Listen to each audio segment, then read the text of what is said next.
Yeah, welcome to environmental awareness. And as I said, please chip in. If you think something's wrong or could be better, then just chip in.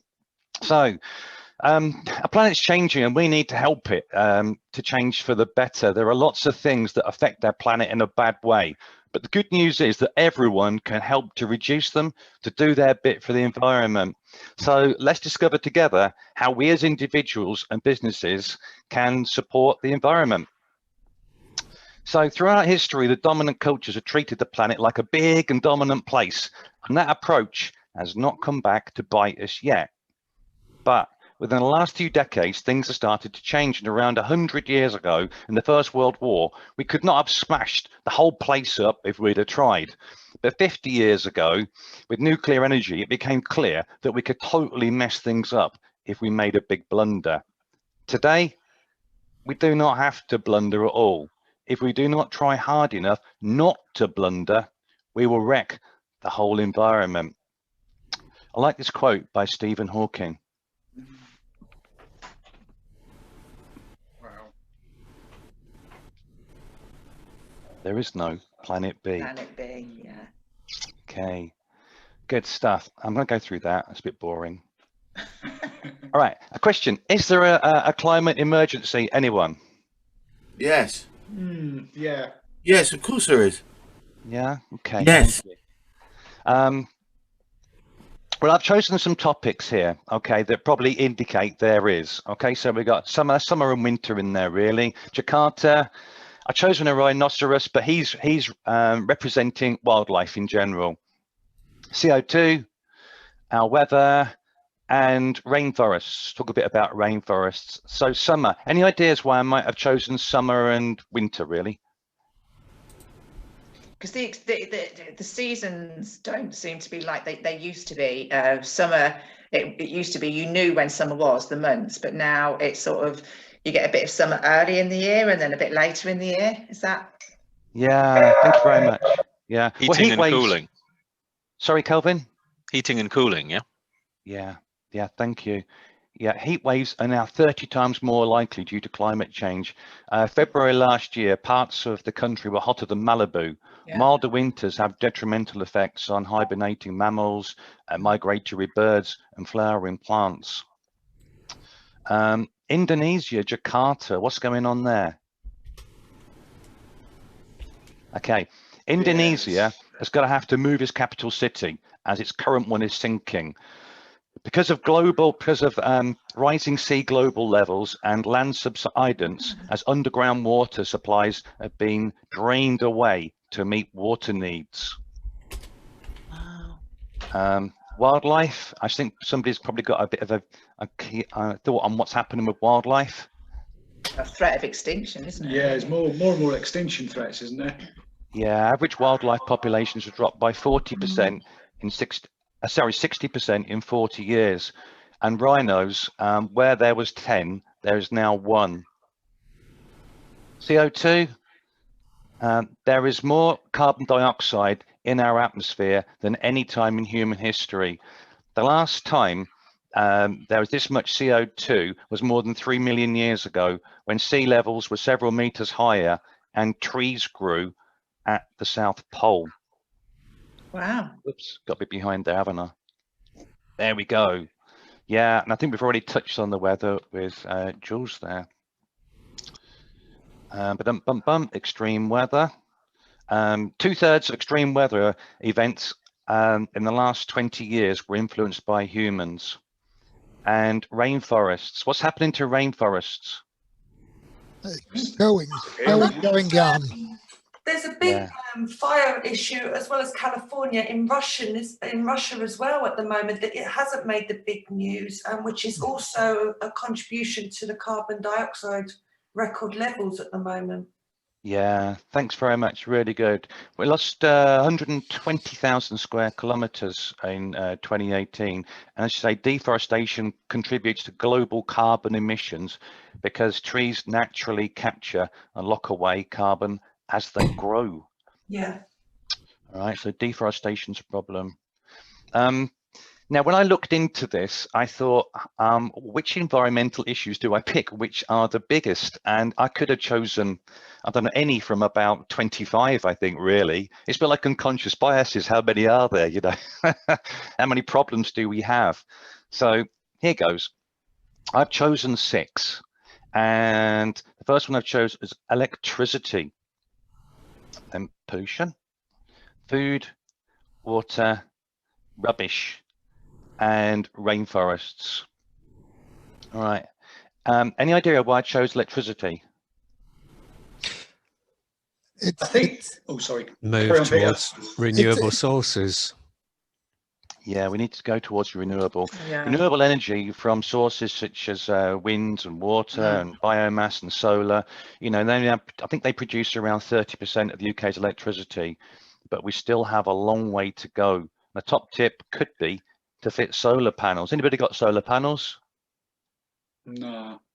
Yeah, I've got them. Yeah, they put a little bit of money into my bank account as well, which is a big bonus. Pollution. Unless we're using renewable energy, then all the transport and stuff we have in our homes and gadgets, it all causes pollution. All right. So whenever possible, use the shoelace express.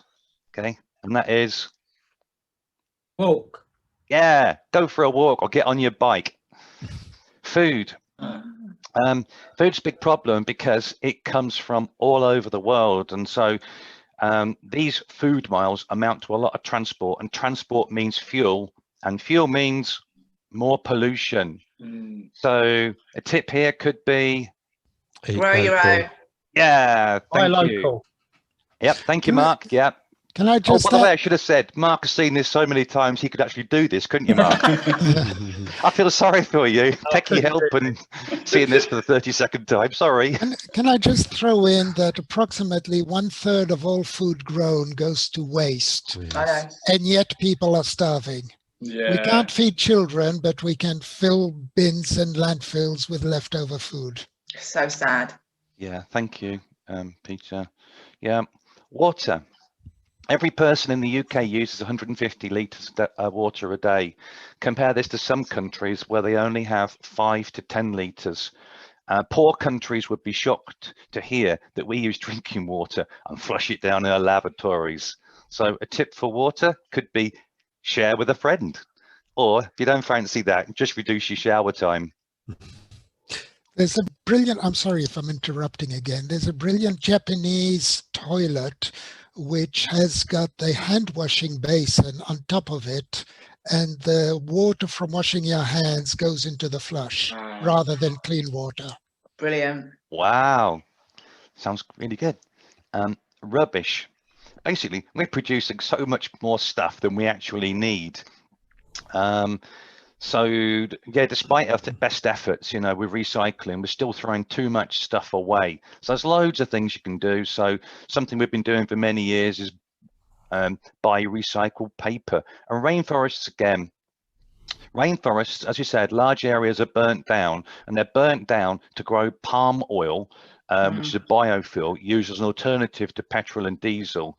And it's been said that 43% of Britain's top grocery brands may contain palm oil. So what we can do here is, if we're really sad and don't have anything else to do, we can check out the palm oil scorecard.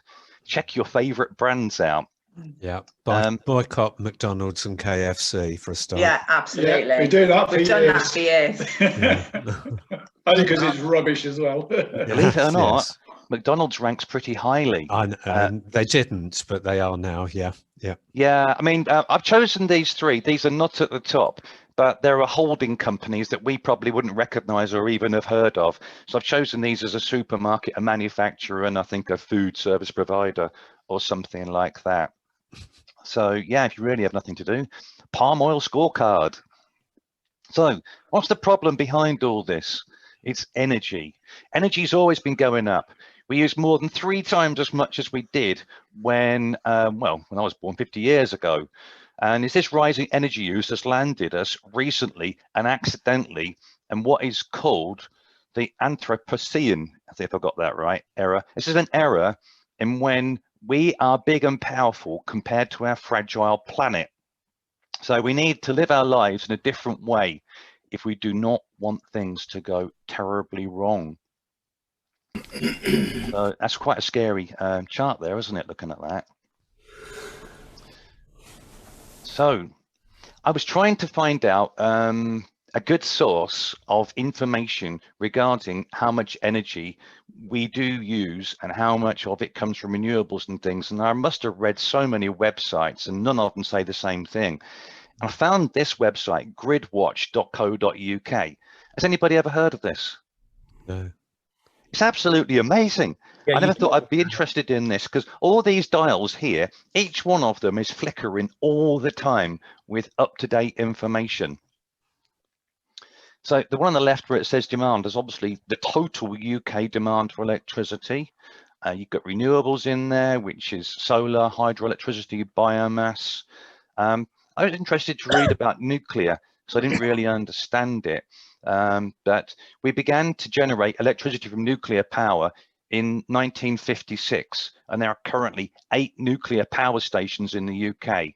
And they're old, and they're taking a lot of maintaining and oh dear, the risks are due to the waste that we have and the radiation, because its half-life lives for hundreds of years apparently. So, you know, it's very good at what it does, and it's the most constant source.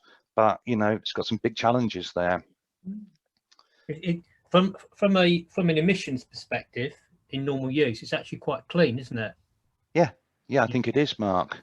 Yeah. Well, compared to the coal and the gas and the others on there, yeah, the gas on there, but the way that is the one that's labeled CCGT for a reason that I'm not really sure about. But yeah, I won't talk about that slide anymore. I don't think, unless anybody really wants me to.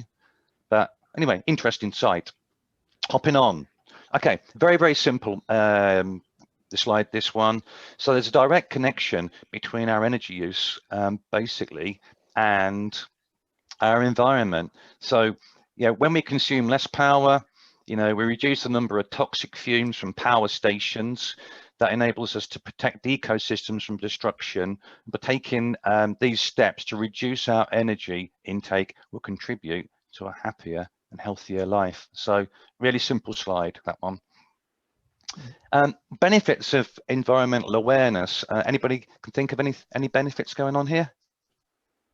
Well, obvious one is cleaning the planet and saving it, but you just mentioned about well-being there. You know, nobody likes to go to a lovely beauty spot and see loads of rubbish or pollution or whatever. Yeah, brilliant. Thanks, Mark. And inner city fumes, transport fumes affecting young children in school playgrounds, for example. Yeah. And stop eating things that kill you. All right, that's interesting, Peter. Yeah. Stop eating meat. Okay, so I've got the air. I've chosen the food, travel. I think we mentioned all these things, didn't we?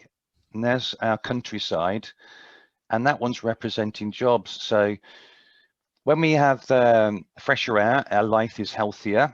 All right, our diets are more varied. Travel is a lot easier, like it was during lockdown. We have more wildlife, and we become more interested in our jobs, especially the younger generations. They tend to connect better with their work when they connect better with the values of an organization. And more often now, they're choosing where they work based not just on the salary and locality, but you know, the what good the organization does for its community and the environment. There's quite a lot of connection there as to what happened during this lockdown period, especially earlier on. Because the air wasn't it lovely? Wasn't it lovely? Yeah, and people didn't travel. Wildlife benefited. You know, we had wildlife coming into where I live, wouldn't rarely seen before. I'm not sure about the job situation. It might be an exception there. But there you go. So what wildlife did you have, Mark? Did you have a few kangaroos come and see you? We did, yeah. Wow. And we had a wallaby and a rhino. The one and a rhino, yeah. I was going to say a rhino. We had a couple of giraffes walk down the street one day as well. Oh dear, all up to Chelmsford and Northampton. There you go. So what can we do? All right, really simple slides here. We can reduce our consumption of meat and dairy. All right, we can eat a moderate amount of fish, because at the moment we're eating about 30 grams of fish per day per person, and this can be sustainable. The challenge really is that a lot of our fish comes from countries where they simply can't afford to eat it. Yeah, make it sustainable. So, you know, grow your own, as we said. Water, just use a little less. So shower for 60 seconds less each day, and we can save 15 litres a minute, which is the entire amount of water that some of these poorer countries have. Don't half fill your washing machine.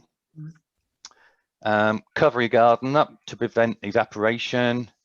Yeah, energy, fossil fuel hobbies. Do hobbies that don't require fossil fuels. So go for a walk and use your push bike and stuff like that.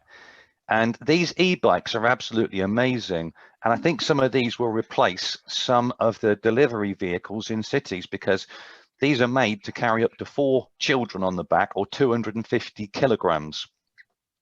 4 children on that? Yeah. It'd be like being in Vietnam. Have you been to Vietnam? Yeah. Like a family on a scooter. It'd be like that. Yeah. Well, I lived in Bangkok for 5 years, so I saw a bit of that there too. Those are very big children if they total 250. It's a lot of pizzas, isn't it? A lot of McDonald's. Yeah. Last thing, you know, challenge your friends. If you feel that they've got some bad habits or unhelpful views, challenge them. That's it really. So there were more slides, but I took a few out to keep it short and sweet. So yeah, thanks for listening, everyone. Going forwards, you know, I hope you can take this learning into your homes and your workplaces, be a role model for sustainable living as best you can, and find new ways of living a better life. What actions will you take? There we go. So just to add an element of panic to all of this, World Overshoot Day this year was on the 22nd of August. That means between the 1st of January and the 22nd of August, we used up all the resources the planet can produce in 1 year. From the 23rd of August to the 31st of December, we're using up next year's resources. That's amazing. How many years have we been doing that for, Peter? It gets a little bit, the World Overshoot Day gets a few days earlier every year. All right. I don't know since how long it's been monitored, but it used to be, when I first became aware of it, I think it was October, early October. Now it's mid-August already.